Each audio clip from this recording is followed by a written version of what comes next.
So guys, let me start off first by saying thank you for subscribing. A lot of you guys have been subscribing recently. In fact, we've brought our subscriber/viewer rate to about 15%, which means 15% of you guys are subscribed that view these videos. If you like the videos, please subscribe. We have to get that number up higher. It's the easiest/freest way to help out this Black business if you support Black business. So please subscribe. Thank you. Thank you very much. On the road to 500, and we're going to get there before the end of summer.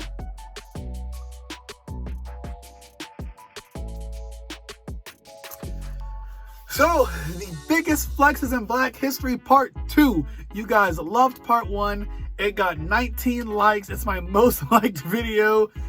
Special shout out to those that commented.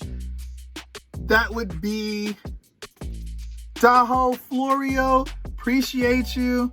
I might have said your name wrong. I'm sorry. I'm like that substitute teacher that's saying names wrong. Juan McKelvey. Thank you. Black Truth. Appreciate you. Anthony. Appreciate you. Thank you to all you guys that commented. For this video, let's go for the goal of about 20 likes. You got 19 on the last one. You can do 20 on this one. Thanks, y'all. Let's get straight into it. So, number 1, Josephine Baker.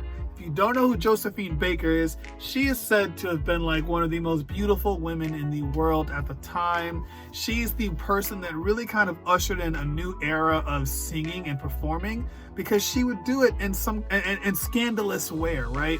And before that, people, when they performed, were pretty conservative. You know, she's out here showing a little bit of ankle, showing a little bit of knee, you know what I'm saying?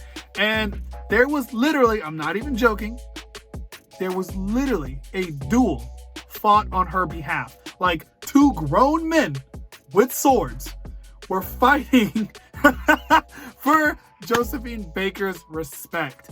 And when one of them got injured, I think they got stabbed somewhere in this area, Josephine Baker stopped the duel and said, "Okay guys, calm down." But before that, I kid you not, she was living it up. She was like, "Ha, these men are fighting for me." And these are like high-ranking men in their respective militaries. Like, I think one was like a duke, you know? Like, these are not just regular people. These are people literally fighting to the death for Josephine Baker's respect with swords in an actual duel. Like, that's a flex. I'm sorry, that is a flex. You cannot get more flexier than that. You have grown men fighting for you in a literal duel in like the 1940s. Like, that's crazy. So anyways, number 2 is about another beautiful Black woman, Angela Davis. If you don't know who she is, then I gotta learn you something, but in another video. See, Angela Davis is probably one of the most influential Black voices during the Civil Rights era when it came to, you know, militant Blackness, in terms of fighting for your rights, in terms of standing up for yourself, that kind of thing. And Angela Davis, phenomenal. She's still alive today. I gotta give her props while she's still here. She is more than phenomenal. But anyways, let's talk about her flex. You see, she beat the case. Let me talk about it. She beat the case. Police literally charged her with a crime that she had no involvement in. And then they put out a nationwide warrant and search, meaning no matter where she went in the nation, if she got saw, she had to get caught. She had to be arrested. Did not matter if you were in Kentucky, didn't matter if you were in New York, you saw her, you get her by any means necessary. Literally, I'm not even joking. She went into hiding, eventually they found her, and then they put her on trial, right? And she's on trial for her life, essentially. There is an all-white jury. But see, thing about Angela Davis, see, she a fighter. She a fighter, baby. So anyways, she beats the case. The all-white jury, the cops, no one had enough evidence to tap her to it, and she beat the case. Got off scot-free, guys. Scot-free. Keep in mind, it was a nationwide warrant. She was arrested, thrown in jail, got off scot-free as a Black woman, as a Black militant, as a Black voice. That is a flex. That is a flex. I don't care what you say, that's a flex. Number 3, let's talk about my boy, Henry Johnson. So I don't know if you guys know this. I'm a big fan of military Black history. I I really like it. But anyways, Henry Johnson is a literal beast. I have no other option but to call him just a beast. Like, the man is unstoppable. So he fought in World War, I believe, II, but I may be wrong. I'm pretty sure it's II. He fought in World War II, right? And he's defending this building type thing, kind of, with another soldier. That soldier gets, and then they get raided by a German squad of 20 plus guys. 20 plus guys. Henry Johnson's Henry Johnson's battle buddy, he got injured and kind of put out of commission when it came to the fight.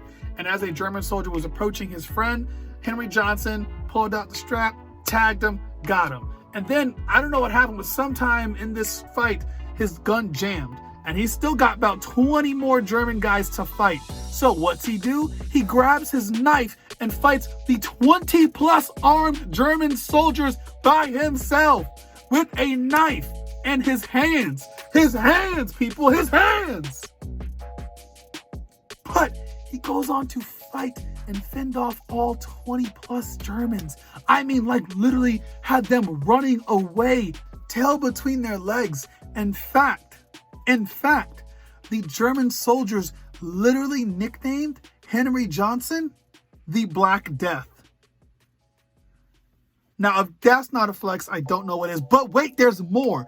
He fought all these men off, saved his friend, defended that point, and he did it while sustaining like 10 plus injuries. Some minor, some major. That's a flex. That is a flex. You cannot get more flexier than that. That is a flex. I'm getting a noise complaint, so I'm gonna dial it back just a little bit.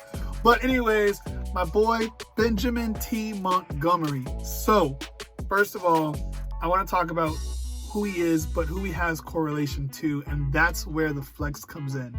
You see, Benjamin T Montgomery was the former enslaved person of Jefferson Davis. If you don't know who Jefferson Davis is, let me tell you. He was the president of the Confederacy. The main Confederate. The big Confederate. The big man. Him. Jefferson Davis. Benjamin T. Montgomery was his former enslaved person. Benjamin T. Montgomery got his own freedom.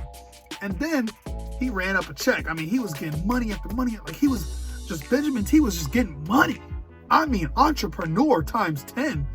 And then eventually what ended up happening was that boy Jefferson Davis got, he caught them hands by that boy Lincoln.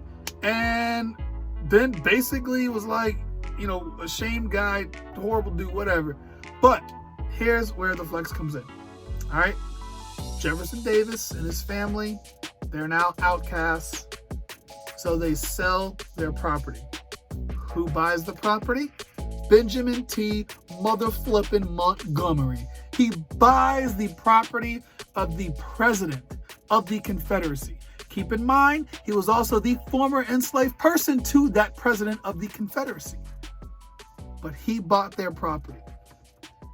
And then he freed all the slaves on the property, all the enslaved people, and utilized that property as a safe space for freed and escaped enslaved folks.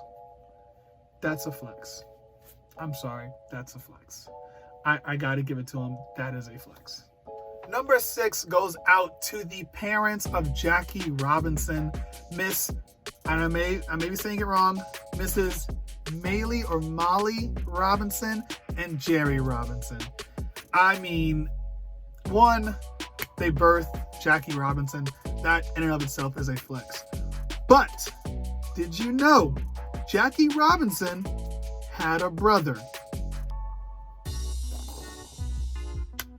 Okay, I feel like that was kind of anticlimactic, but Jackie Robinson had a brother. His brother, just like Jackie Robinson, also a premier athlete.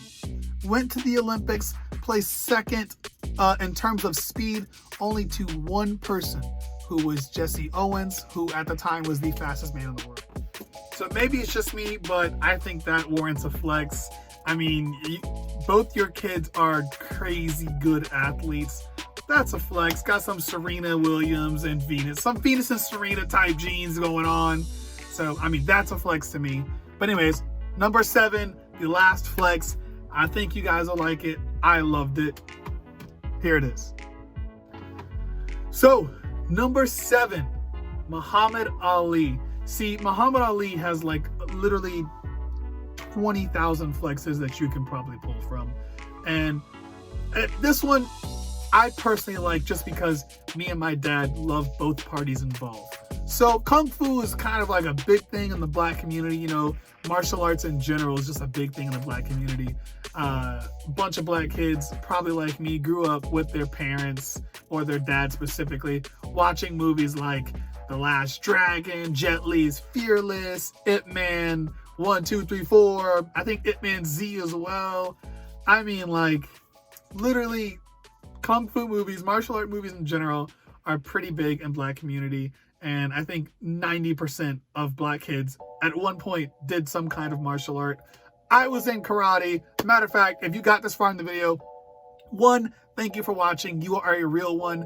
If you did a martial art, list it down below in the comments and let's chat about it. Also, forgot to mention, anyone who comments on the videos, I will shout you out in my next video. So there's that. But anyways, Bruce Lee, one of the biggest martial arts names ever. Like, I can't think of a single person who does not know Bruce Lee's name. I'm pretty sure every person does. Well, Bruce Lee said that if he ever had to fight Muhammad Ali, he would lose.